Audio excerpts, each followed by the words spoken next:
नमस्कार दोस्तों, स्वागत है आपका अपने YouTube channel vision learning point पे। हम लोग पढ़ रहे हैं हिंदी साहित्य का इतिहास, जो इम्पोर्टेंट रहेगा टीजीटी और पीजीटी के लिए। और जितने भी एग्ज़ाम जहाँ हिंदी साहित्य का इतिहास पूछा जाता है या व्याकरण पूछा जाता है, उन सभी परीक्षाओं के लिए बहुत ही इम्पोर्टेंट सेशन रहने वाला है।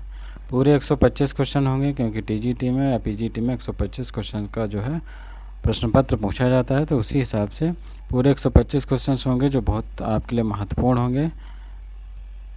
तो पहला क्वेश्चन दिया गया है, देख लेते हैं। दासत्व जहाँ है वहीं स्तब्ध जीवन है, स्वतंत्र निरंतर समर सनातन रण है।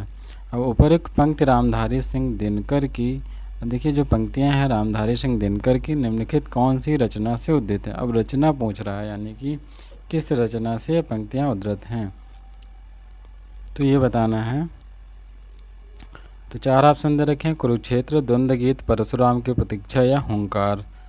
तो दासत्व जहाँ है वहीं स्तब्ध जीवन है, तो ऑप्शन सी हो जाएगा परशुराम की प्रतीक्षा। क्या हो जाएगा? परशुराम की प्रतीक्षा से जो है ये पंक्तियाँ ली गई हैं। तो इम्पोर्टेंट क्वेश्चन है, आप लोग सही से देखेंगे। और चैनल को अभी तक सब्सक्राइब नहीं किया तो सब्सक्राइब अवश्य कर लेंगे, जिससे आपको अगला वीडियो आसानी से मिल सकेगा। क्योंकि 125 क्वेश्चन का प्रैक्टिस सेट रहेगा। जब तक पेपर नहीं हो जाता तब तक रोज़ आपको एक प्रैक्टिस सेट देखने को मिलेगा। तो चैनल को सब्सक्राइब अवश्य कर लेंगे और लोगों को शेयर भी कर देंगे। फिर अगला क्वेश्चन दिया हुआ है, हटो व्योम के मेघ पंथ से स्वर्ग लूटने हम आते हैं, दूध दूध वो वत्स तुम्हारा दूध खोजने हम आते हैं। अब उपरोक्त पंक्ति के रचनाकार निम्नलिखित में से कौन से कवि हैं, यानी कि अब किसकी पंक्तियां हैं उस रचनाकार का नाम पूछ रहा है। तो किसकी पंक्तियां हैं आप लोगों को बताना है। 4 ऑप्शन दे रखे हैं, मैथिली शरण गुप्त, आरसी प्रसाद सिंह, श्याम नारायण पांडे या रामधारी सिंह दिनकर। तो किसकी रचनाएं हो जाएगी आपको बताना है। ऑप्शन डी हो जाएगा, रामधारी सिंह दिनकर। किसकी पंक्तियां हैं? रामधारी सिंह दिनकर की। फिर अगला क्वेश्चन देखते हैं। अगला क्वेश्चन दिया, अंतःस्थानात्मक अनुभूतियों का संकेत करने वाली प्रतीक भाषा शैली निम्नलिखित में से कौन सी है, यानी कि अंतःस्थानात्मक अनुभूतियों का संकेत करने वाली जो प्रतीक भाषा है उसकी शैली बताना है कौन सी है। तो 4 ऑप्शन दे रखे हैं, संधा भाषा शैली, उलटबासी शैली या उपयुक्त दोनों। तो ऑप्शन सी हो जाएगा, उपयुक्त दोनों, संधा भाषा शैली और उलटबासी शैली। संधा भाषा का प्रयोग सिद्ध, जो जितने भी सिद्ध हुए हैं 84 सिद्ध हुए हैं, तो उनकी भाषा जो है सिद्ध संधा भाषा कहलाती थी। और कुछ रचनाएं उलटबासी में करते थे। तो दोनों जो है ऑप्शन सही हो जाएगा, नहीं कि उपयुक्त दोनों, ऑप्शन सी सही हो जाएगा। फिर अगला है, प्रबंध चिंतामणि रचना के रचनाकार निम्नलिखित में से कौन थे। तो प्रबंध चिंतामणि रचना के रचनाकार बताने हैं कौन थे। तो हेमचंद्र, मेरुतंग, पतंजलि या लक्ष्मीधर। तो सभी को पता होना चाहिए कौन थे। प्रबंध चिंतामणि के रचनाकार हैं मेरुतुंग। तो ऑप्शन बी इसका सही हो जाएगा, मेरुतुंग। फिर अगला क्वेश्चन 5 नंबर दिया है, पंडित रामचंद्र शुक्ल के आदिकाल को वीरगाथा काल कहा है, जिसका आधार निम्नलिखित ग्रंथ समूहों में कौन सा है। यानी कि वीरगाथा काल रामचंद्र शुक्ल ने जो है आदिकाल को कहा है, तो इसका आधार ग्रंथ बताना है, यानी कि किस ग्रंथ से जो है ये दिया गया है या किस में जो है उल्लिखित मिलता है, तो ये बताना है। तो ऑप्शन कौन सा हो जाएगा, कीर्तिलता, कीर्तिपता के पृथ्वीराज रासो के आधार पर दिया है या विजयपाल रासो के आधार पर दिया है। तो जितनी भी ये रचनाएं हैं इसमें आप को देखने को मिलेगा, जो राजा महाराजा होते थे तो उनकी प्रशंसा के लिए जो है रचनाएं की जाती थी, तो इसलिए उनको वीरगाथा काल के नाम से जो है इन्होंने रामचंद्र शुक्ल ने बताया है। तो ऑप्शन डी हो जाएगा, उपयुक्त सभी। ठीक, तो ऑप्शन डी सही हो जाएगा। फिर अगला क्वेश्चन देखते हैं। देखिए अगला क्वेश्चन दिया है, निम्नलिखित में से कौन से ग्रंथ की पहचान आल्हा लोक गान के रूप में की गई है। यानी कि ऐसा कौन सा ग्रंथ है जिसमें आल्हा का गायन किया गया है या आल्हा के द्वारा जो है बताया गया है, तो पहचान की गई है, तो ये बताना है। तो परमाल रासो, खुमान रासो, पृथ्वीराज रासो या बीसलदेव रासो। तो आल्हा के अंश किस में मिलते हैं, तो ऑप्शन हो जाएगा परमाल रासो। और परमाल रासो रचना किसकी है, तो जगनिक की रचना है, ये भी आप लोग याद रखेंगे, जगनिक की रचना है। फिर खुमान रासो तो ये किसकी रचना है? तो ये दलपति विजय की रचना है। तो आप लोग ये भी याद रखेंगे, दलपति विजय। फिर अगला है बीसल देवरासो। तो ये किसकी रचना है? ये नरपति नाल की रचना है, नरपति नाल की रचना। तो ये भी आप लोग याद रखेंगे।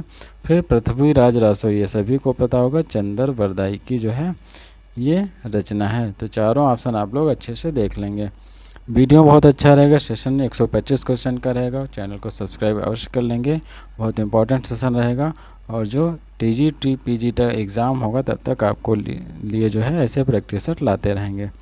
फिर अगला है हिंदी साहित्य के निम्नलिखित कौन से काल को हिंदी साहित्य का स्वर्ण युग कहा गया है? यानी कि 4 काल हुए हैं हिंदी साहित्य में, तो कौन से काल को स्वर्ण युग कहा गया है ये बताना है। तो 4 ऑप्शन दे रखे हैं, सभी को पता होगा। भक्ति काल को जो है हिंदी साहित्य का स्वर्ण युग कहा गया। और किसने कहा है? सबसे पहले किसने कहा था? जॉर्ज ग्रियर्सन ने। आप लोग ये भी याद रखेंगे, किसके द्वारा कहा गया है? जॉर्ज ग्रियर्सन के द्वारा जो है भक्ति काल को स्वर्ण युग कहा गया है। तो ऑप्शन बी सही हो जाएगा। फिर अगला, निम्नलिखित में से कौन से विद्वान के अनुसार भक्ति आंदोलन भारतीय चिंतन धारा का स्वाभाविक विकास है? यानी कि जो भक्ति आंदोलन है तो भारतीय चिंतन धारा का स्वाभाविक विकास है, ये किसने कहा? तो 4 ऑप्शन दिए हैं। आचार्य रामचंद्र शुक्ल ने कहा है, कि पंडित हजारी प्रसाद द्विवेदी ने कहा है, कि महावीर प्रसाद ने कहा है, या डॉक्टर नामवर सिंह ने। तो कौन सा ऑप्शन हो जाएगा? ऑप्शन बी हो जाएगा, हजारी प्रसाद द्विवेदी ने जो कहा है वो भारतीय चिंतन धारा का स्वाभाविक विकास बताया है। तो परिभाषाएं इंपॉर्टेंट रहती हैं, किसकी है ये पूछ लेता है, तो लाइनें आप लोग भी याद रखेंगे। फिर अगला क्वेश्चन दिया है, सूची फर्स्ट का मिलान सूची सेकंड से करना है और सही उत्तर का चयन जो है कूट के द्वारा करना है। तो इसको थोड़ा जूम इन कर लेंगे ताकि जो है आपको पूरा दिख जाए। अब देखिए 4 ऑप्शन दे रखे हैं।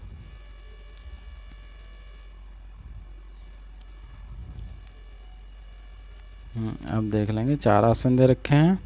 कौन कौन से दे रखे हैं? श्री संप्रदाय, यानी कि मिलान करना है। संप्रदाय के प्रवर्तक कौन है ये बताना है। पहला है श्री संप्रदाय, तो श्री संप्रदाय जो है इसके प्रवर्तक कौन है ये बताना है। तो श्री संप्रदाय के प्रवर्तक कौन हो जाएंगे? रामानुजाचार्य। आप लोग याद रखेंगे रामानुजाचार्य। फिर है ब्रह्म संप्रदाय, तो ब्रह्म संप्रदाय के कौन हो जाएंगे? ब्रह्म संप्रदाय के हो जाएंगे मध्वाचार्य। फिर रुद्र संप्रदाय, तो सभी को पता होगा रुद्र संप्रदाय विष्णु स्वामी, और शनकादि संप्रदाय निम्काचार्य। तो ये आप लोग याद रखेंगे, बहुत इंपॉर्टेंट है, ऑप्शन सी सही हो जाएगा इसका। फिर अगला क्वेश्चन देखते हैं। अगला क्वेश्चन दिया है, पराधीन सपने सुख नाही, पंक्ति लिखी गई है। जो पराधीन सपने सुख नाही ये पंक्ति किसके द्वारा लिखी गई है ये बताना है। तो कौन सा ऑप्शन हो जाएगा? ऑप्शन डी, तुलसीदास द्वारा।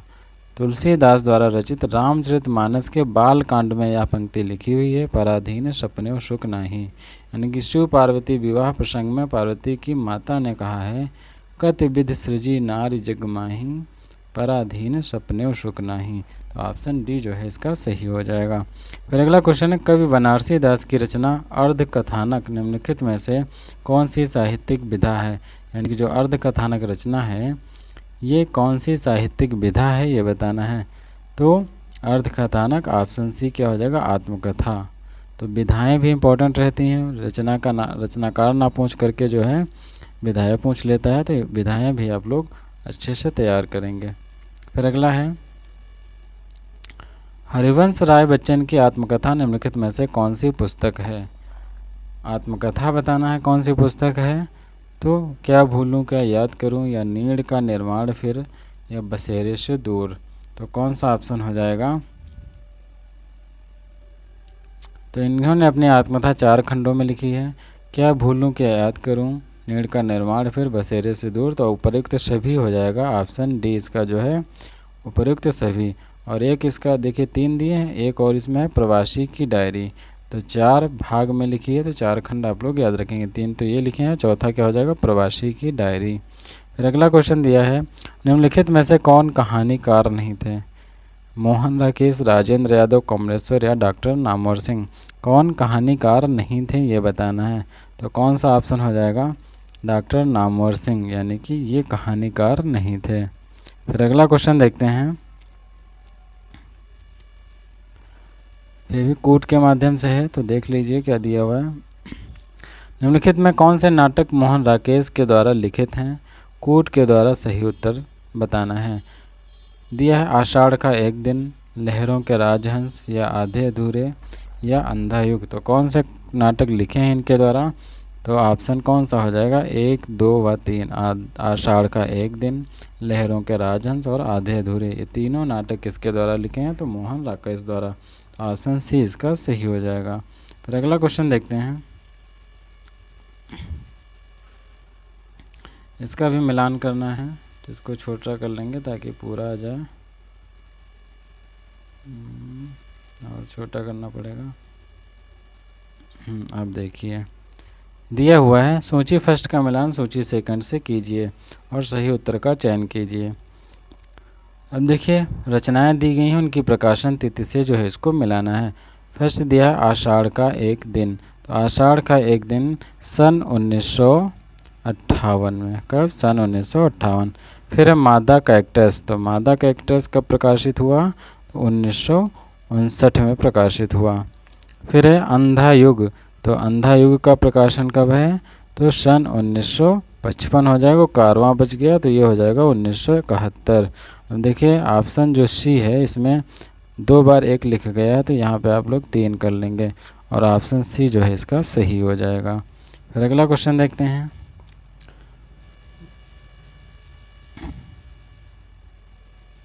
अब देखिए अगला क्वेश्चन दिया हुआ है, निम्न निबंध के क्षेत्र में डॉक्टर हजारी प्रसाद द्विवेदी की परंपरा को प्रशस्त करने का श्रेय निम्नलिखित में से कौन से विद्वान को दिया जाता है?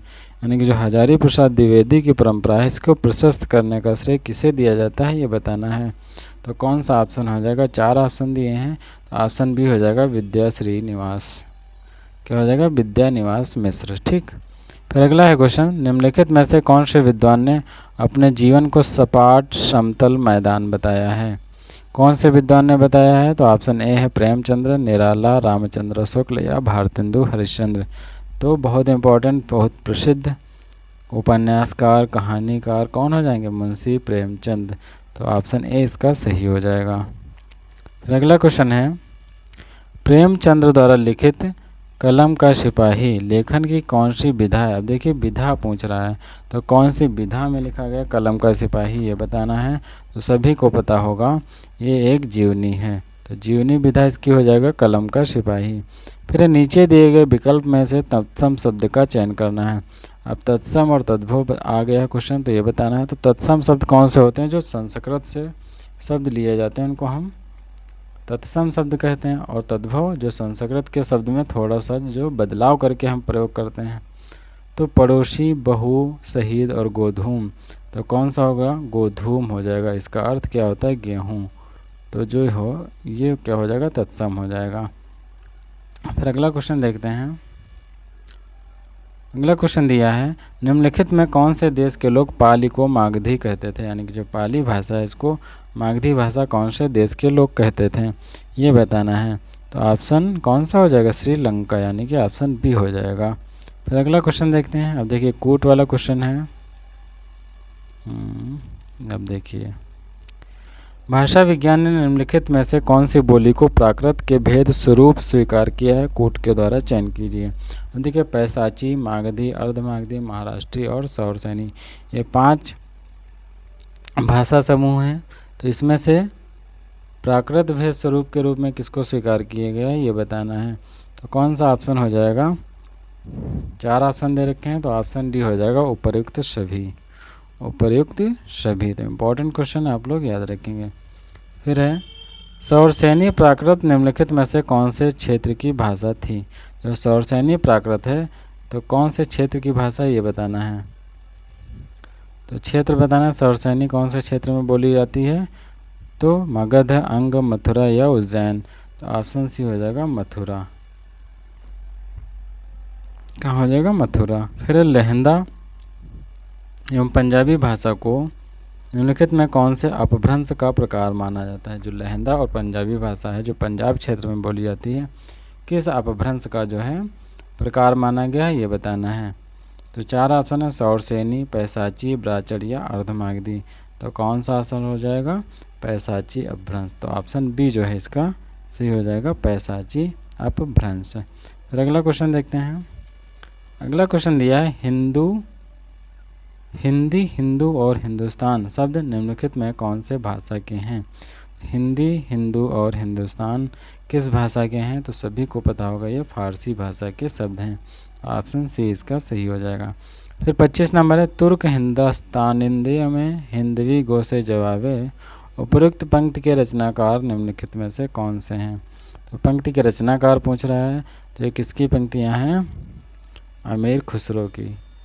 इनको जो है तूतीय हिंद के नाम से जाना जाता था, तो ये भी आप लोग याद रखेंगे। फिर अगला क्वेश्चन दिया हुआ है, निम्नलिखित में कौन से व्यंजन के अंतर्गत आते हैं? अब 4 ऑप्शन, अनुनासिक, अनुस्वार, निरानुनासिक या विसर्ग। तो कौन से व्यंजन के अंतर्गत आते हैं ये बताना है। तो कौन सा ऑप्शन हो जाएगा? 1 और 3, 2 और 4, केवल 2 या केवल 4। तो ये बताना है कौन सा ऑप्शन हो जाएगा। तो ऑप्शन बी हो जाएगा 2 और 4। 2 यानी कि अनुस्वार और विसर्ग, ये जो है व्यंजन के अंतर्गत आते हैं। इनको क्या कहते हैं? अयोगवाह कहते हैं, अयोगवाह। तो वो भी आप लोग याद रखेंगे, ठीक। फिर अगला है, उच्चारण में वायु प्रक्षेप की दृष्टि से व्यंजनों के भेद निम्नलिखित कौन कौन से होते हैं? वायु के प्रक्षेप की दृष्टि से बताना है, तो कौन से भेद होते हैं? सभी को पता होगा।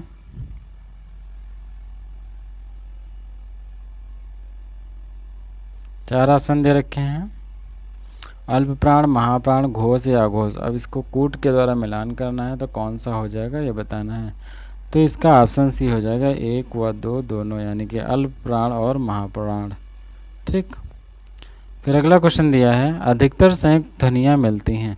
अधिकतर संयुक्त ध्वनियाँ जो हैं किसकी मिलती हैं ये बताना है। तो संयुक्त ध्वनियाँ तत्सम शब्दों की होती है, यानी कि अर्ध शब्द जो होते हैं ज़्यादा से ज़्यादा किस में मिलते हैं? तत्सम शब्दों में, जो संस्कृत के शब्द होते हैं। फिर अगला क्वेश्चन है, देख लीजिए क्या दिया हुआ है, ये बता दिया। 29 नंबर देखते हैं।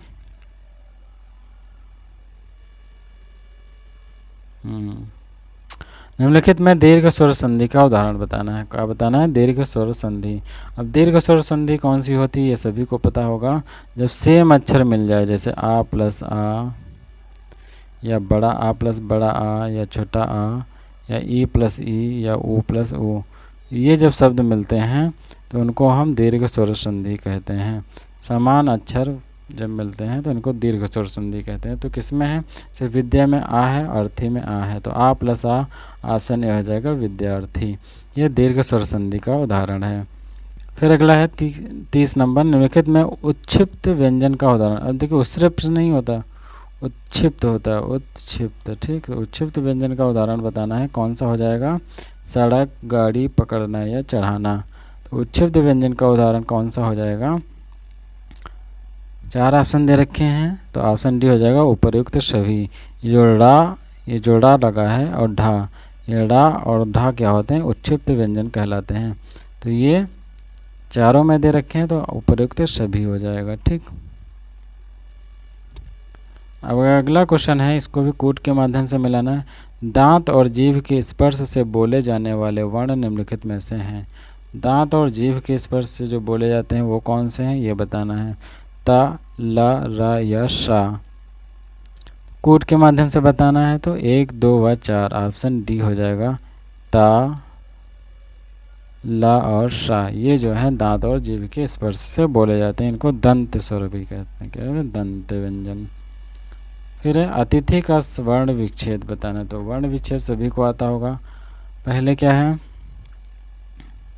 आ, फिर ता में डैश लगेगा क्योंकि इसमें स्वर है, तो स्वर कौन सा? छोटी ई, ये नहीं होगा क्योंकि था में डैश नहीं लगा है, तो ऑप्शन डी हो जाएगा इसका। देखिए आ, फिर ता, फिर छोटी की मात्रा, फिर था, फिर आ, अतिथि, ये भी नहीं होगा, तो कौन सा हो जाएगा? ऑप्शन सी हो जाएगा, 32 का सी हो जाएगा। तो सभी लोग याद रखेंगे 32 का सी। फिर अगला देखते हैं,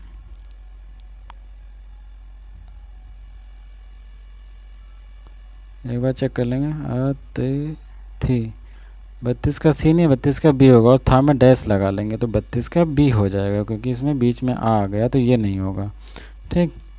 फिर अगला है ईश्वर शब्द का संधि विच्छेद यानी वर्ण विच्छेद करना है। अब ईश्वर शब्द का तो बड़ी ई है, फिर सा में डैश लगेगा क्योंकि आधिशा है, फिर वा में डैश लगेगा, फिर आ लिखा जाएगा, फिर रा में डैश लगेगा, फिर आ लिखा जाएगा।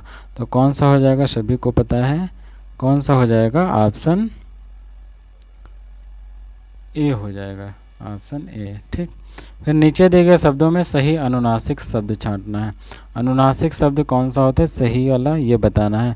ऊंट, ऊंट या बी ऊंट या ऊंट, तो ये तो सभी को आसानी से याद आ जाएगा, ऊंट होता अनुनासिक। अनुनासिक मतलब ये जो चंद्र बिंदी लगी होती है और सही से लगा हुआ है, तो ऑप्शन सी हो जाएगा। फिर है सही वर्तनी छांट कर लिखिए। अब सही वर्तनी छांट कर लिखना है, तो रचयिता या रचयिता या रचयिता या रचयिता कौन सा होगा, तो ये बताना है। तो ऑप्शन कौन सा सही है इसमें, रचयिता, यानी कि ऑप्शन सी सही है। फिर 36 नंबर लिखा हुआ है परोपकार शब्द में प्रयुक्त उपसर्ग व मूल शब्द बताना है। जो परोपकार है उसमें उपसर्ग लगा है और मूल शब्द बताना। उपसर्ग जो आगे लगता है शब्द के, तो क्या हो जाएगा, पर प्लस उपकार। सभी को पता होगा पर प्लस उपकार, जब पर में उपकार लग गया तो परोपकार हो गया, तो पर हो गया उपसर्ग। अजातशत्रु के लिए उपयुक्त गद्यांश बताना। अजातशत्रु के लिए वाक्यांश क्या होगा, जिसका शत्रु पैदा ना हुआ हो, या जिसका कोई शत्रु ना हो, या जो शत्रु से डरता हो, या जो शत्रु के पंजे से आज़ाद हो गया हो। तो कौन सा हो जाएगा, ऑप्शन ए हो जाएगा, जिसका शत्रु पैदा ना हुआ हो, अजातशत्रु कहलाता है। फिर अगला क्वेश्चन है, हथियार डाल देना मुहावरे का वास्तविक अर्थ बताना है। तो हथियार डाल देना ये कौन से मुहावरे का अर्थ हो जाएगा, ये बताना है। हार मान लेना, भाग जाना, बहुत सरल होना या इज्जत बचा लेना। तो ऑप्शन हो जाएगा हथियार डाल लेना, यानी कि हार मान लेना। फिर पंचवटी में कौन सा समास प्रयुक्त हुआ है। पंचवटी में कौन सा समास प्रयुक्त हुआ है, ये बताना है। षष्ठी तत्पुरुष, अविभाव, द्वंद्व समास या द्विगु समास। तो कौन सा प्रयुक्त हुआ, देखिए प्रथम पद अगर संख्यावाचक होता है उसे हम क्या कहते हैं, द्विगु समास कहते हैं। तो पंचवटी 5 वटों का समूह यानी कि द्विगु समास हो जाएगा। फिर अगला है, आदर्श लिपि का गुण माना गया है कि एक वर्ण से अनेक ध्वनि संकेतित हों, एक ही ध्वनि संकेतित हो, या दो ध्वनि संकेतित हों, या सभी गलत हैं। तो आदर्श लिपि कौन सी होती है, जिसके एक ही ध्वनि संकेतित हो, यानी कि एक वर्ण से एक ही ध्वनि का पता चले, उसे हम आदर्श लिपि कहते हैं। फिर अगला है, निम्नलिखित में छंदों के कौन से भेद उपयुक्त हैं। जो छंद होते हैं उसके कौन से भेद होते हैं, ये बताना, कितने प्रकार के होते हैं। तो मात्रिक छंद, वार्णिक छंद, उभय छंद या मुक्त छंद। फिर वार्णिक छंद, मुक्त छंद, तो इसमें हम लगा देंगे ऑप्शन ए हो जाएगा, मात्रिक छंद होता है, वार्णिक छंद होता है, और उभय छंद यानी कि वार्णिक और मात्रिक दोनों होता है, एक मुक्त छंद होता है।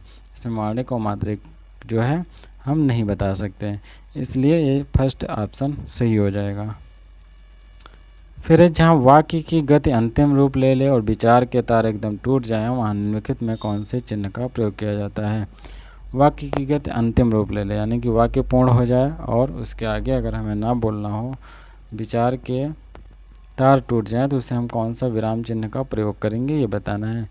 तो ऑप्शन सी हो जाएगा, पूर्ण विराम। तो इम्पोर्टेंट क्वेश्चन है, विराम चिन्हों से है। फिर हिंदी भाषा में सर्वाधिक प्रयुक्त होने वाला विराम चिन्ह कौन सा है। सर्वाधिक प्रयुक्त होने वाला विराम चिन्ह कौन सा है, ये बताना है। अल्प विराम, पूर्ण विराम, योजक चिन्ह या उद्धरण चिन्ह। तो कौन सा ऑप्शन हो जाएगा, ऑप्शन हो जाएगा अल्प विराम, 43 नंबर का ए हो जाएगा। फिर निम्नलिखित में किसकी वर्तनी शुद्ध है। अब देखिए 4 ऑप्शन, एकलौता, एक तारा, एकलौता या उच्चस्रवा। तो किसकी वर्तनी शुद्ध है ये बताना है। तो एकलौता नहीं होता, ये गलत हो जाएगा। एक तारा नहीं होता, एक तारा होता, उच्च स्रवा होता है। तो ऑप्शन ए हो जाएगा एकलौता। फिर अगला दिया है सूची मिलान करने वाला। अब देखिए इसमें यहाँ पे देख लेंगे क्योंकि 2 ऑप्शन इसके अगले पेज पे हैं, तो यहाँ पे हम मिलान कर लेंगे। दिया हुआ है समास और उदाहरण, तो तत्पुरुष समास का कौन सा उदाहरण होगा, कर्मधारय का कौन होगा और अव्ययीभाव या द्विगु समास, तो ये बताना है कौन किसका हो जाएगा। अब देखिए तत्पुरुष समास, तो तत्पुरुष समास में जिसमें कर्ता का कारक प्रयोग होता है तो ये हो जाता है। अब देखिए एक पहले मिला लेंगे इसमें अव्ययीभाव समास, तो अव्ययीभाव समास कौन सा हो जाएगा,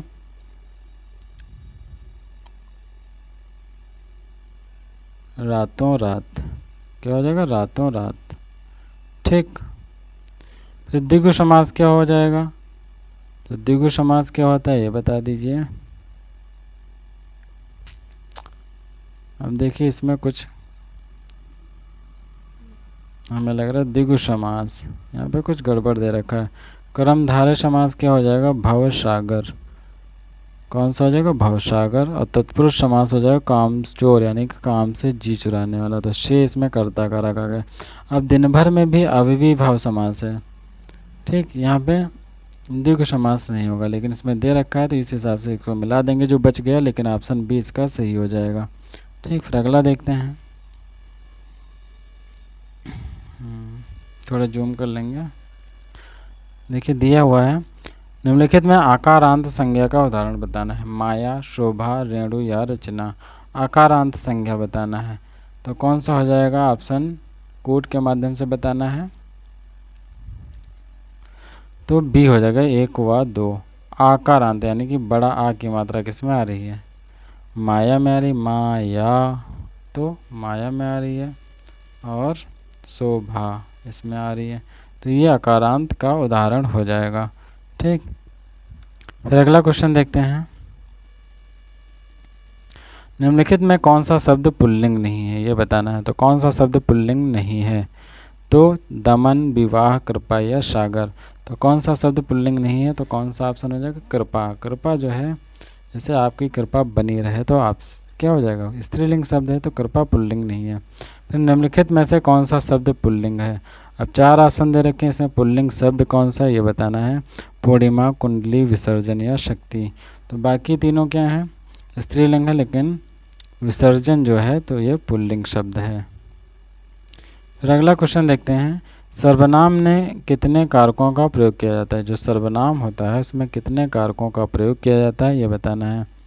तो सर्वनाम में केवल कितने कारक होते हैं, 7 कारक होते हैं, इसमें संबोधन कारक नहीं होता है, इसलिए क्योंकि पुकारने में संज्ञा का प्रयोग होता है इसलिए संबोधन कारक नहीं काउंट करेंगे, तो ऑप्शन सी हो जाएगा 7 कारक। फिर अगला देखते हैं, ये भी मिलान करना है कोड के माध्यम से, थोड़ा जूम इन कर लेंगे, हाँ इतने देख लेते हैं, ठीक। देखिए फर्स्ट सूची का मिलान करना, कारक दिया उसकी विभक्तियाँ दी हैं, तो कर्म कारक की कौन सी विभक्ति होती है ये बताना है, अधिकरण, करण, फिर संबंध। तो कर्म कारक की कौन सी होती है, सभी को पता होगा, कर्ता ने कर्म को, करण से, संप्रदान को के लिए, संबंध का की के, ऐसे होता है अधिकरण में। अब मिला दीजिए, ए का 2 हो जाएगा, बी का 3, सी का 1 और डी का 4, तो ऑप्शन ए सही हो जाएगा, ठीक।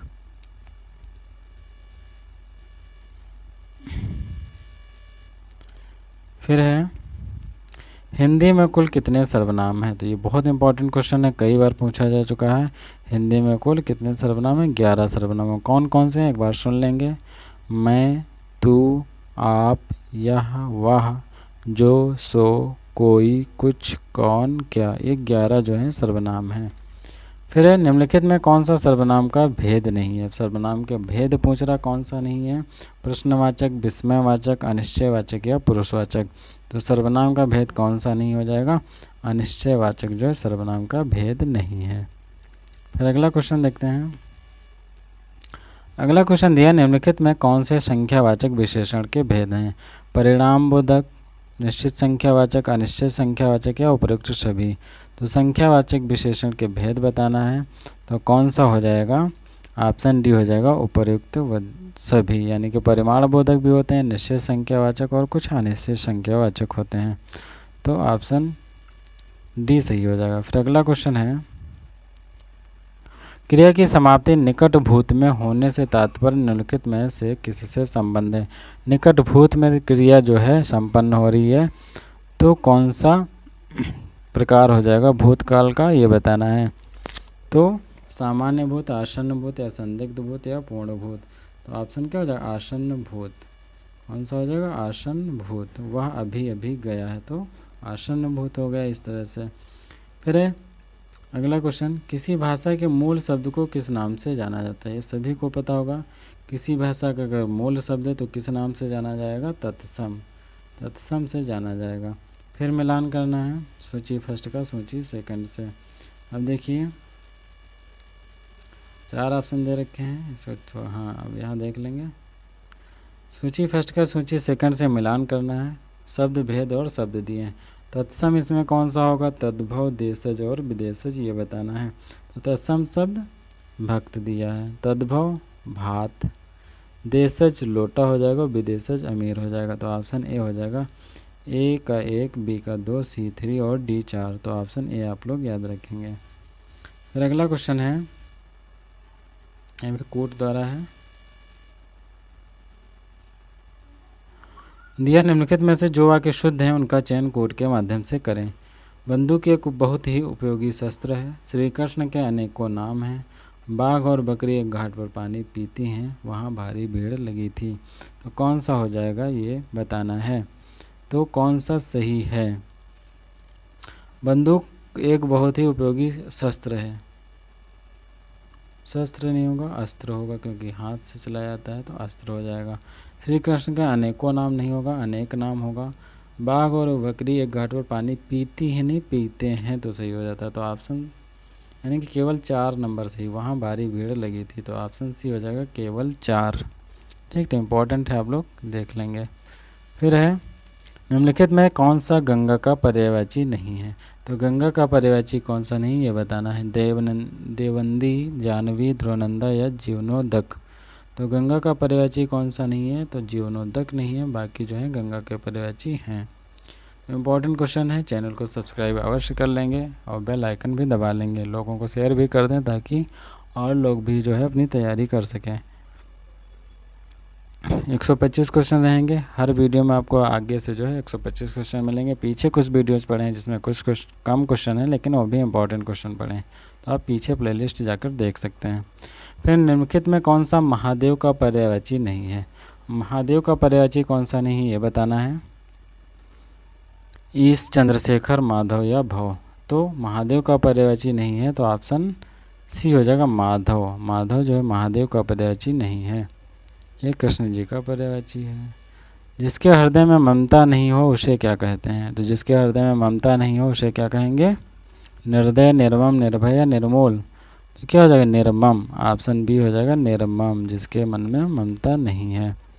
फिर जहाँ स्वरूप और क्रम में अनेक व्यंजनों की आवृत्ति एक बार हो वहाँ निम्नलिखित में कौन सा अनुप्रास होता है। स्वरूप और क्रम में अनेक व्यंजनों की आवृत्ति जब एक बार से अधिक होती है, एक बार हो, इसमें एक बार पूछ रहा है, तो कौन सा अनुप्रास अलंकार होगा, ये बताना है। तो 6 का अनुप्रास होता है, जब एक बार हो तो 6 का अनुप्रास।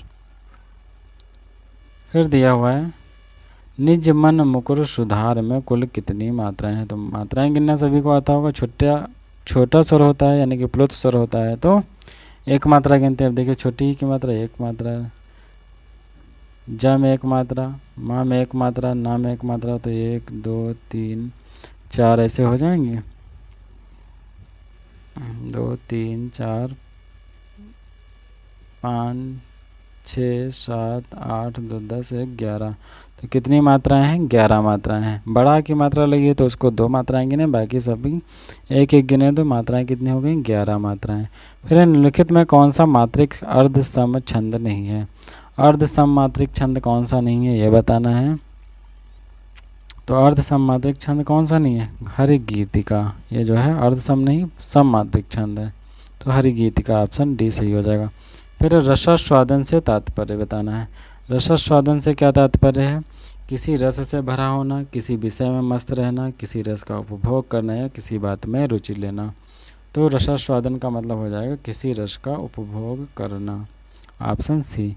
फिर वर्णनातीत से क्या तात्पर्य है, यानी कि वर्णन अतीत से क्या तात्पर्य है। तो अतीत का वर्णन या अच्छा वर्णन या छिपा वर्णन या वर्णन से परे। तो ये तो आसानी से सभी लोग बता सकते हैं, क्या हो जाएगा, वर्णन से परे। वर्णन से परे यानी जिसका वर्णन ना किया जा सके उसे वर्णनातीत कहते हैं। अगला क्वेश्चन देखते हैं। अगला क्वेश्चन दिया है, हिंदी दिवस इस दिन मनाया जाता है, यानी हिंदी दिवस किस दिन मनाया जाता है ये बताना है। 4 ऑप्शन दे रखे हैं, 11 जून, 28 सितंबर, 14 सितंबर या 10 अक्टूबर को। तो हिंदी दिवस कब मनाया जाता है, सभी को पता होगा, 14 सितंबर को मनाया जाता है। कब मनाया जाता है, 14 सितंबर को। अब 14 सितंबर 1949 को जो हमारी भाषा हिंदी है उसको राजकीय भाषा का दर्जा मिला था, इसीलिए जो है ऑप्शन बी हो जाएगा 14 सितंबर। 14 सितंबर 1949 को जो है इसको राजकीय भाषा का दर्जा मिला था। तो आप लोग डेट याद रखेंगे। फिर किस डेट को हिंदी को राजभाषा बनाने का निर्णय लिया गया, देखिए अगला क्वेश्चन वही है। तो किस डेट को, तो सभी को पता होगा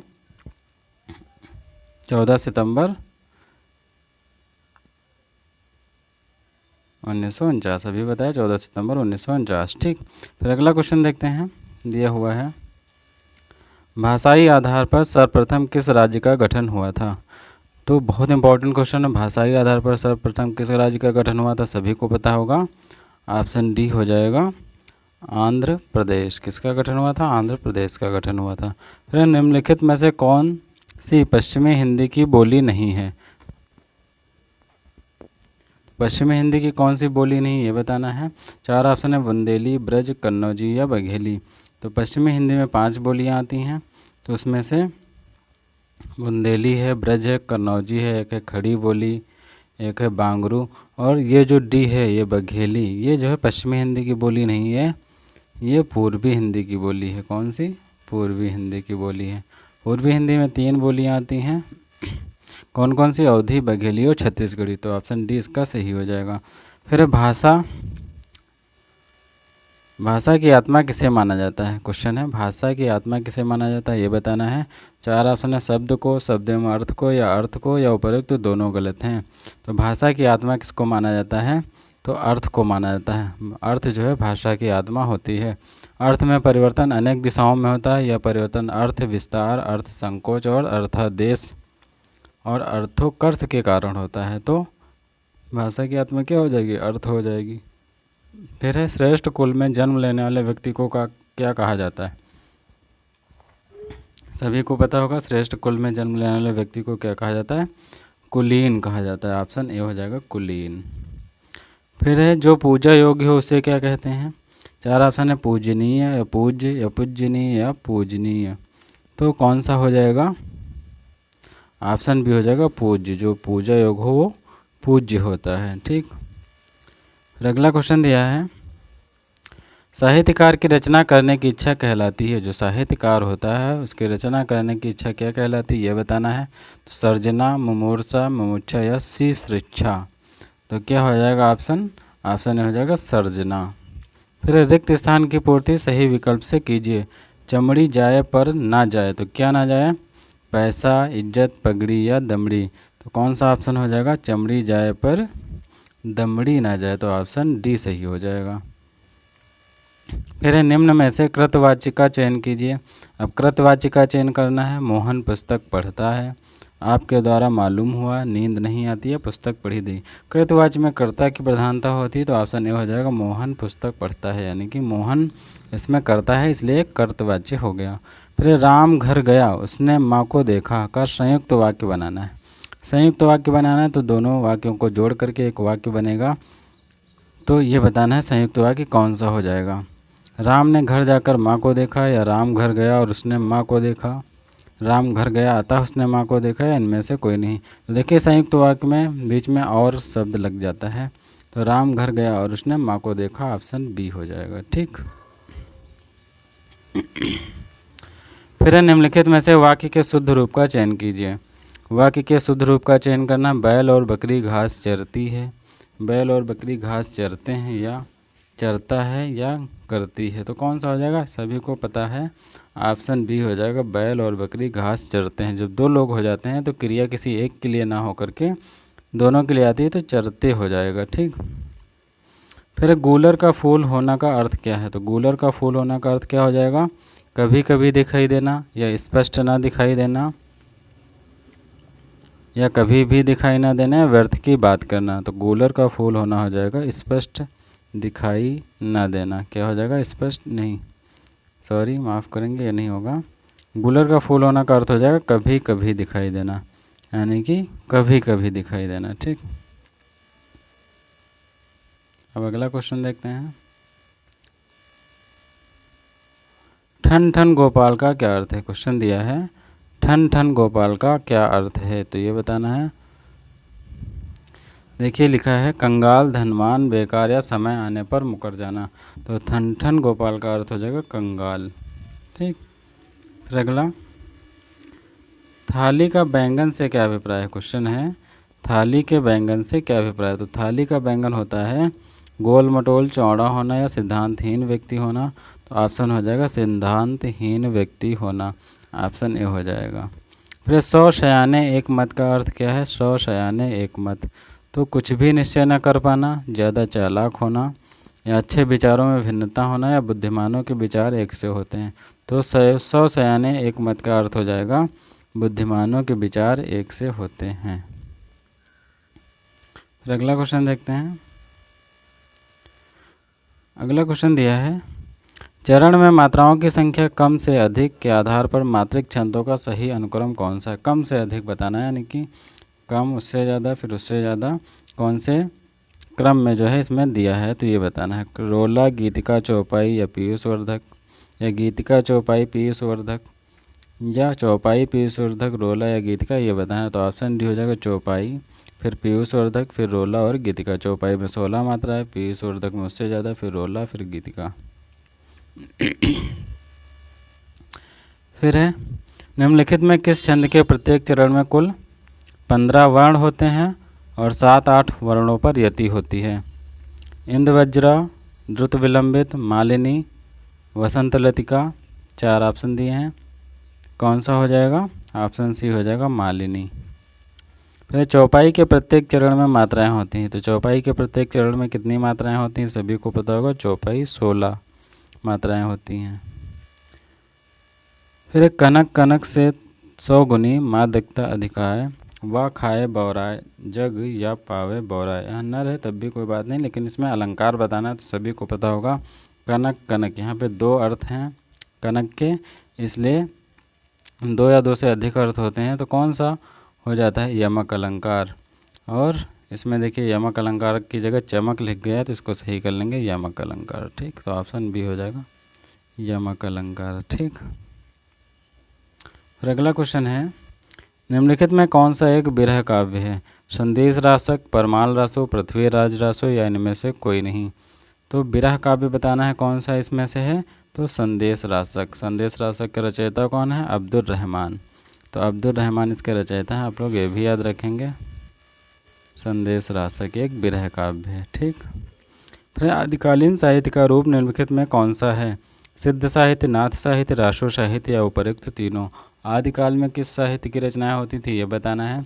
तो आदिकालीन साहित्य कौन सा है इसमें ये बताना है। तो ऑप्शन डी हो जाएगा तीनों, यानी कि सिद्ध साहित्य, नाथ साहित्य और रासो साहित्य। फिर अगला क्वेश्चन दिया हुआ है निम्नलिखित में कौन सी साहित्यिक भाषा को संध्या भाषा के नाम दिया गया है? तो किसकी साहित्यिक भाषा को संध्या भाषा नाम दिया गया है? इम्पोर्टेंट क्वेश्चन है। संध्या भाषा किसकी भाषा होती थी? सिद्ध साहित्य, यानी कि जो 84 सिद्ध थे उनकी जो भाषाएं थी वो संध्या भाषा का नाम दिया गया, क्योंकि अपभ्रंश और हिंदी के संधि काल की भाषा मानी जाती है। फिर अगला क्वेश्चन देखते हैं। देखिए अगला क्वेश्चन दिया हुआ है सिद्ध कवियों की रचनाएं निम्नलिखित में किन रूपों में मिलती हैं? सिद्ध कवियों की रचनाएं दोहा, चर्यापद या उपर्युक्त दोनों, या इनमें से कोई नहीं। तो सिद्ध कवियों की रचनाएं जो हैं दोहा और चर्यापद दोनों रूपों में मिलती हैं। तो कौन सा ऑप्शन हो जाएगा? ऑप्शन सी उपर्युक्त दोनों हो जाएगा। फिर अमीर खुसरो द्वारा लिखित पंक्ति बड़ी कठिन है डगर पनघट की से क्या निम्नलिखित में से क्या है? यानी कि जो पंक्ति दी है बड़ी कठिन है डगर पनघट की, ये कौन क्या चीज़ है? गीत है, पहेली है, कव्वाली है या मुकरी है, ये बताना है। ऑप्शन हो जाएगा बी, यानी कि कव्वाली की पंक्ति है। अब अगला क्वेश्चन दिया है, बालचंद विजय विभाषा दुन नहीं लगे दुजन भाषा, उपरोक्त पंक्ति निम्नलिखित में किस कवि की रचना है? तो ये पंक्ति बताना है किस कवि की रचना है, हेमचंद्र चट्टोपाध्याय या विद्यापति। तो किसकी रचना हो जाएगी ये बताना है। तो 91 नंबर का आंसर क्या हो जाएगा? बी, विद्यापति की रचना है। ठीक, पंक्ति है। अब देखिए हम मिलान करना है तो इसको थोड़ा छोटा कर लेंगे ताकि आपको सारे ऑप्शन दिख जाएं। अब देख लेते हैं। सूची फर्स्ट का मिलान सूची सेकंड से करना है। थोड़ा प्रिंट हल्का आया है तो अगला क्वेश्चन देखेंगे, इससे अच्छा होगा। जयचंद्र प्रकाश के रचनाकार कौन है? जय महेश चंद्रिका, ढोला मारूरा दोहा या लिखनावली। तो जयचंद्र प्रकाश के रचनाकार बताने हैं कौन हो जाएंगे, बताइए कौन सा होगा। तो जयचंद्र प्रकाश के रचनाकार हैं भट्ट केदार। कौन है? भट्ट केदार। और जय चंद्रिका किसकी रचना है? तो ये मधुकर की है। और ढोला मारूरा दोहा तो ये कल्लोल कवि है, आमने सामने हो जाएगा। लिखनावली विद्यापति की है। तो ऑप्शन कौन सा सही हो जाएगा? ऑप्शन सी सही हो जाएगा, यानी कि 92 का ऑप्शन सी सही है। फिर अगला क्वेश्चन देखते हैं। ये अगला क्वेश्चन दिया है, निम्नलिखित में कौन से विद्वान के अनुसार भक्ति आंदोलन का उदय भारतीय परंपरा का स्वतः स्फूर्त विकास था? तो किसका अंत है कि जो भक्ति आंदोलन उसका जो उदय है वो परंपरा का स्वतः स्फूर्ति विकास था। नंबर 1 हजारी प्रसाद द्विवेदी, रामचंद्र शुक्ल या जॉर्ज ग्रियर्सन या ताराचंद। तो किसका हो जाएगा यह मत? यह मत हो जाएगा हजारी प्रसाद द्विवेदी का। फिर है कूट से मिलाना है, देख लेंगे क्या लिखा हुआ है।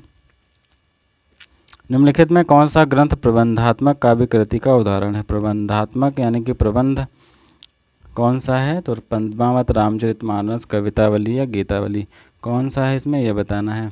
तो 1 व 2 दोनों, यानी कि ऑप्शन डी सही हो जाएगा। पद्मावत और रामचरितमानस ये प्रबंधात्मक काव्य कृतियाँ हैं। ठीक, फिर अगला क्वेश्चन दिया है, तीरथ बरत न करो अंदेशा तुम्हारे चरण कमल भरोसा, उपरोक्त पंक्ति निम्नलिखित में कौन से कवि की है? तो किसकी है ये बताना है। तुलसीदास, कबीरदास, जायसी या सूरदास की। तो उपरोक्त पंक्तियाँ किसकी हो जाएंगी? मलिक मोहम्मद जायसी की। ऑप्शन सी सही हो जाएगा। फिर अगला देखते हैं, कूट से ये भी मिलाना है। अब देख लीजिए कौन सा हो जाएगा। सूची फर्स्ट का मिलान सूची सेकंड से करना है। रचना दी है, उनके रचनाकार दिए हैं। तो काव्य कल्प द्रुम ये किसकी रचना है? फिर रस रतन, सुंदर श्रृंगार या पद्मिनी चरित्र, ये 4 रचनाएं हैं। इनके रचनाकार से मिलाना है। तो किसकी रचनाएं हो जाएंगी? काव्य कल्प द्रुम किसकी रचना है? सेनापति की रचना है। रस रतन पोहकर कवि की रचना है। सुंदर श्रृंगार सुंदर की रचना, पद्मिनी चरित्र लालचंद की रचना है। तो ऑप्शन ए हो जाएगा। ठीक, फिर अगला क्वेश्चन देखते हैं। अगला क्वेश्चन दिया, मैथिली शरण गुप्त की प्रथम रचना निम्नलिखित में कौन सी थी? तो मैथिली शरण की प्रथम रचना बतानी है कौन सी थी। 4 ऑप्शन दे रखे हैं, भारत भारती, रंग में भंग, स्वदेश संगीत या यशोधरा। तो ऑप्शन बी हो जाएगा रंग में भंग, ये मैथिली शरण गुप्त की प्रथम रचना है। फिर अगला क्वेश्चन देखते हैं। अगला क्वेश्चन दिया है, निम्नलिखित में कौन रचना है अयोध्या सिंह उपाध्याय की है? तो ऑप्शन बी हो जाएगा 1 व 2 दोनों। फिर अगला क्वेश्चन देखते हैं। अगला क्वेश्चन दिया है, साहित्य समाज का दर्पण है, यह उक्ति किसकी है? साहित्य समाज का दर्पण है, सभी को पता होगा किसकी उक्ति है। कौन सा ऑप्शन हो जाएगा, सभी लोग बताएं। ऑप्शन हो जाएगा रामचंद्र शुक्ल, ऑप्शन सी हो जाएगा। अधिकार खोकर बैठना यह महा दुष्कर्म है, न्यायार्थ अपने बंधु को भी दंड देना धर्म है। तो ये पंक्तियाँ जो दी हैं ये किस पुस्तक से ली गई हैं ये बताना है। किस पुस्तक से ली गई हैं? ऑप्शन सी हो जाएगा जयद्रथ वध। जयद्रथ वध जो है इस पुस्तक से ये पंक्तियाँ ली गई हैं। फिर सूची फर्स्ट का मिलान सूची सेकंड से करना है। ठीक, अब इसका कूट है तो थोड़ा छोटा कर लेंगे ताकि दिख जाए पूरा। अब देखते हैं। दिया, मैं नीर भरी दुख की बदरी, छोड़ द्रुमों की मृद की छाया, तोड़ प्रकृति से भी माया। फिर ये 4 ऑप्शन दिए हैं, यानी कि 4 मिलाना है। पंक्तियाँ किसकी?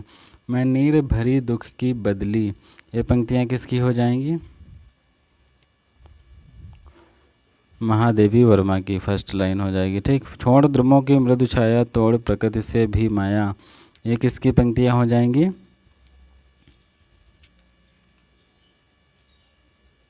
ये पंक्तियाँ हो जाएंगी पंत की, यानी कि सूर्यकांत त्रिपाठी नहीं, सुमित्रा नंदन पंत की। फिर है शेरों की मांद में आज आया है श्यार, जागो फिर एक बार, तो शेरों की मांद में आया फिर श्यार, ये किसकी पंक्तियाँ हो जाएंगी? निराला जी की हो जाएंगी। फिर है सखी वो मुझसे कहकर जाते, तो ये पंक्तियाँ किसकी हो जाएंगी? मैथिली शरण गुप्त की हो जाएंगी। तो ऑप्शन कौन सा सही हो जाएगा? बी सही हो जाएगा। 1, 3, 2 और 4। अगला क्वेश्चन भी कोट वाला, तो ये भी ऐसे देख लेंगे, थोड़ा जूम हो जाएगा। हाँ, अब देख लेते हैं। कहानी संग्रह उनके कहानीकार दिए हैं। तो फर्स्ट दिया रानी केतकी कहानी, सभी को पता होगा किसकी है? मुंशी इंसा अल्लाह खां की है। रानी केतकी कहानी का दूसरा नाम क्या है? उदयभान चरित्र। फिर राजा भोज का सपना, तो ये किसका हो जाएगा? राजा भोज का सपना राजा शिव प्रसाद सितारे हिंद। फिर अद्भुत अपूर्व सपना, ये किसकी रचना है? भारतेंदु हरिश्चंद्र की। और बेटों वाली विधवा, ये किसकी है? मुंशी प्रेमचंद की। तो ऑप्शन सी सही हो जाएगा। वेरी इंपॉर्टेंट क्वेश्चन है, बेटों वाली विधवा। फिर अगला देखिए, मिलान करना है इसमें भी। सोची फर्स्ट का मिलान सोची सेकंड से करना, तो यहाँ पे देख लेंगे। हाँ, कृष्णार्जुन युद्ध, सेनापति उदल, ध्रुव स्वामिनी, रुक्मिणी परिणय। और नाटककार इनके बताना है। कृष्णार्जुन युद्ध के कौन हो जाएंगे नाटककार, ये बताना है। तो कृष्णार्जुन युद्ध के कौन हो जाएंगे? माखनलाल चतुर्वेदी। फिर है सेनापति उदल, तो सेनापति उदल के रचयिता कौन है? वृंदालाल वर्मा है। और ध्रुव स्वामिनी, इनके रचनाकार हैं जयशंकर प्रसाद है। और रुक्मिणी परिणय हरिओध जी का है। तो ऑप्शन सी सही हो जाएगा। 4, 2, 3, 1 यहाँ पे लिख लेंगे, यहाँ पे 2 हो गया है। ठीक, ऑप्शन सी सही हो जाएगा। फिर अगला है,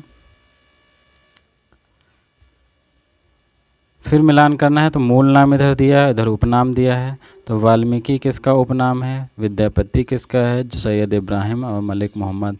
तो विद्यापति तो सभी को पता होगा, इनको अभिनय जयदेव कहते हैं। और मलिक मोहम्मद इनको जयश्री कहते हैं। और सैयद इब्राहिम का नाम रशखान है। और वाल्मीकि आदि कवि कहे जाते हैं। तो ऑप्शन ए इसका सही हो जाएगा। 1, 2, 3 और 4। फिर मिलान करना है। सोची फर्स्ट का मिलान सोची सेकंड से। फिर देखिए, ये क्वेश्चन जो है यूजीसी नेट में बहुत पूछे जाते हैं, मैचिंग करने वाले क्वेश्चन। तो इंपॉर्टेंट क्वेश्चन है, आप लोग याद रखेंगे। एक एक क्वेश्चन में 4-4 ऑप्शन आपको मिल रहे हैं। फिर वे दिन वे लोग, तो वे दिन वे लोग कृति किसकी हो? कृतिकार इसके कौन है? फिर कुछ शब्द कुछ रेखाएं, जिनके साथ जिया या स्मृति लेखा। तो 4 ऑप्शन दे रखे हैं, चारों लोगों को मिलाना है। तो कौन किस में हो जाएगा ये बताना है। तो वे दिन वे लोग हो जाएगा शिवपूजन सहाय का। कुछ शब्द कुछ रेखाएं, ये विष्णु प्रभाकर की है। जिनके साथ जिया, ये अमृतलाल नागर का। स्मृति लेखा है अज्ञेय जी। तो ऑप्शन ए हो जाएगा। 1, 2, 3 और 4। फिर अगला क्वेश्चन देखते हैं। अगला क्वेश्चन देखो दिया है, मीराबाई ने किस भाव से कृष्ण की उपासना की है? तो किस भाव से कृष्ण की उपासना की? वात्सल्य, सख्य, माधुर्य, दास्य। तो मीराबाई ने जो है दास्य भाव से जो है कृष्ण की उपासना की है। मीराबाई का समय जो है 16वीं सदी माना जाता है। और इन्होंने जो है मीरा ने जो है कृष्ण को प्रेतम के रूप में वर्ण कर लिया था, इसलिए प्रेम और विरह गीत इन्होंने जो है गाए हैं। फिर प्रथम सूफी प्रेमाखान काव्य के रचयिता कौन है ये बताना है। तो प्रथम सूफी प्रेमाखान काव्य के रचयिता कौन हो जाएंगे? मुल्ला दाऊद। कौन हो जाएंगे? मुल्ला दाऊद। फिर अगला देखते हैं, हिंदी के प्रथम गद्यकार कौन है? तो हिंदी के प्रथम गद्यकार कौन है? सभी को पता होगा, लल्लू लाल। लल्लू लाल की एक रचना कौन सी है? प्रेम सागर। ये रचना भी इनकी याद रखेंगे, प्रथम गद्यकार इनको कहा जाता है। फिर निराला की कविता तोड़ती पत्थर कैसी कविता है? तो निराला की जो कविता तोड़ती पत्थर है, ये कैसी कविता है ये बताना है। तो ये एक यथार्थवादी कविता है, ठीक है। फिर रीतिकाल का वह कौन सा कवि है जो अपनी मात्र एक कृति से हिंदी साहित्य में अमर हो गया? वेरी इंपॉर्टेंट क्वेश्चन है।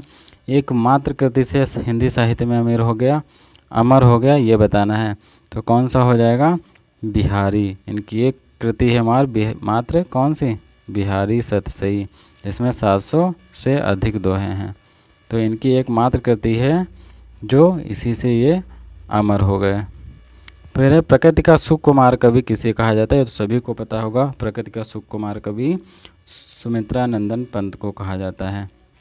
फिर अगला है तुलसी कृत पंक्ति, फूले कास सकल मही छाई, जन वर्षा ऋतु प्रकट बढ़ाई, में किस प्रकार के अलंकार का प्रयोग हुआ है? तो इसमें अलंकार बताना है किस प्रकार। तो इसमें हो जाएगा उत्प्रेक्षा अलंकार। कौन सा हो जाएगा? उत्प्रेक्षा अलंकार। फिर अगला क्वेश्चन देखते हैं, अंगूठा दिखाना का अर्थ क्या होगा? ये सभी को मुहावरा पता होगा। अंगूठा दिखाना मतलब इनकार करना, मजाक उड़ाना, प्रसन्नता प्रकट करना, नृत्य की एक मुद्रा। तो अंगूठा दिखाना हो जाएगा इनकार करना। फिर अगला क्वेश्चन दिया हुआ है, आचार्य महावीर प्रसाद द्विवेदी निम्नलिखित में से किस पत्रिका के संपादक थे? तो महावीर प्रसाद द्विवेदी किस पत्रिका के संपादक थे? सभी को पता होगा, ऑप्शन सी हो जाएगा, सरस्वती पत्रिका के संपादक थे। फिर जनता और श्रम के गीत गाने वाले कवि कौन हैं? तो जनता और श्रम के गीत गाने वाले कवि कौन हैं, ये बताना है। तो कौन सा हो जाएगा? नागार्जुन। ऑप्शन ए हो जाएगा, नागार्जुन। फिर ठेले पर हिमालय निम्नलिखित में से किसकी रचना है?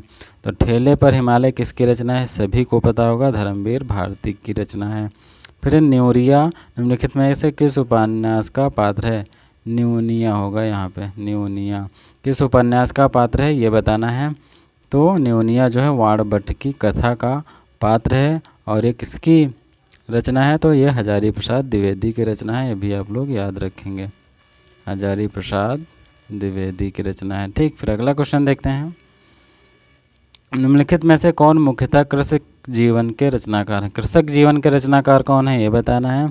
तो मुख्यतः कृषक जीवन के रचनाकार कौन है? मुंशी प्रेमचंद। इन्होंने बहुत सारे उपन्यास लिखे हैं कृषक जीवन को लेकर के, तो इनको याद रखेंगे। फिर अगला क्वेश्चन दिया है, सिंदूर की होली नाटक निम्नलिखित में किस नाटककार की रचना है? सिंदूर की होली, तो सिंदूर की होली किसकी रचना है? लक्ष्मी नारायण मिश्र। ऑप्शन ए हो जाएगा, लक्ष्मी नारायण मिश्र। ठीक, इनकी एक और रचना है मुक्ति का रहस्य। ये जो है दोनों क्या थे? नाटक थे, तो ये भी आप लोग याद रखेंगे। फिर अगला है, निम्नलिखित में से कौन सा उपन्यास आंचलिक उपन्यास नहीं है? यानी कि 4 ऑप्शन दे रखे हैं, मैला आंचल, गंगा मैया, रतिनाथ की चाची, टेढ़े मेढ़े रास्ते। तो इसमें कौन सा उपन्यास आंचलिक उपन्यास नहीं है, ये बताना है। तो टेढ़े मेढ़े रास्ते जो है ये आंचलिक उपन्यास नहीं है। और फणीश्वर नाथ रेणु का मैला आंचल, नागार्जुन का रतिनाथ की चाची और भैरव प्रसाद की गंगा मैया, ये आंचलिक उपन्यास हैं। ठीक, और टेढ़े मेढ़े रास्ते जो है ये भगवती चरण का एक सामाजिक पारिवारिक उपन्यास है, तो ये भी आप लोग याद रखेंगे। फिर अगला क्वेश्चन देखते हैं, सामाजिक विषय वस्तु पर आधारित उपन्यास गिरती दीवारें का लेखक निम्नलिखित में से कौन है? गिरती दीवारें का लेखक बताना है कौन सा है या कौन है। तो 4 ऑप्शन दिए रखे हैं, तो ऑप्शन ए हो जाएगा उपेंद्र नाथ हास्का, गिरती दीवारों के लेखक हो जाएंगे। ठीक, फिर अगला क्वेश्चन देखते हैं, ये भी देखिए मिलान करना है, हमें लग रहा है कूट का है, तो इसको छोटा कर लेंगे। हाँ, अब देख लेंगे यहाँ पे कूट का ऑप्शन है, हिंदी भाषा के निम्नलिखित भाषाविदों को उनके ग्रंथों के साथ सम्मिलित करना है। कामता प्रसाद गुरु का कौन सा ग्रंथ हो जाएगा? किशोरीदास वाजपेयी, उदय नारायण तिवारी और रामविलास शर्मा। तो ये मिलान करना है, तो कामता प्रसाद गुरु का हो जाएगा हिंदी व्याकरण, 2 में मिला देंगे। किशोरीदास वाजपेयी इनका हो जाएगा भाषा और समाज। उदय नारायण तिवारी इनका हो जाएगा हिंदी भाषा का उद्भव और विकास। और रामविलास शर्मा का हो जाएगा भाषा और समाज। तो कौन सा ऑप्शन हो जाएगा? ऑप्शन बी हो जाएगा, 2 4 1 3। ठीक, फिर अगला क्वेश्चन देखते हैं, ये भी मिलान करना है, तो देख लेंगे मिलान करना है। उत्पत्तिवाद किसका हो जाएगा? तो उत्पत्तिवाद हो जाएगा भट्ट लोलक का। अनुमतिवाद शंकुक का हो जाएगा। अभिव्यक्तिवाद अभिनवगुप्त का हो जाएगा। और भुक्तिवाद भट्ट लोलक का। तो ऑप्शन ए हो जाएगा 3 4 1 2। फिर अगला क्वेश्चन देखते हैं, 2 क्वेश्चन बचे हैं, अभी देख लेते हैं। अब देखिए क्वेश्चन दिया है, चोर के पैर नहीं होते मुहावरे का सही अर्थ क्या है। अब चोर के पैर नहीं होते, इसका अर्थ बताना है। ऑप्शन बी हो जाएगा, पापी मन का अस्थिर नहीं होना, यानी कि जो पापी मन होता है वो इधर उधर बहकता रहता है, तो ऑप्शन बी हो जाएगा। फिर राम की शक्ति पूजा की यौगिक प्रक्रिया का स्रोत क्या है। तो राम की शक्ति पूजा जो है यौगिक प्रक्रिया का स्रोत पूछ रहा है, तो नव वेदांत हो जाएगा, ऑप्शन सी सही हो जाएगा। अब देखिए 125 क्वेश्चन थे जो टीजीटी पीजीटी में पूछे जाते हैं। 125 क्वेश्चन पूरा प्रैक्टिस सेट था। अगले वीडियो में फिर 125 क्वेश्चन रहेंगे, तो चैनल को सब्सक्राइब अवश्य कर लेंगे और वीडियो कैसा लगा कमेंट बॉक्स में ज़रूर बताएंगे। चैनल को सब्सक्राइब कर लें, लोगों को शेयर भी कर दें ताकि और लोग भी अपनी तैयारी कर सकें। मिलेंगे अगले वीडियो में, तब तक के लिए धन्यवाद।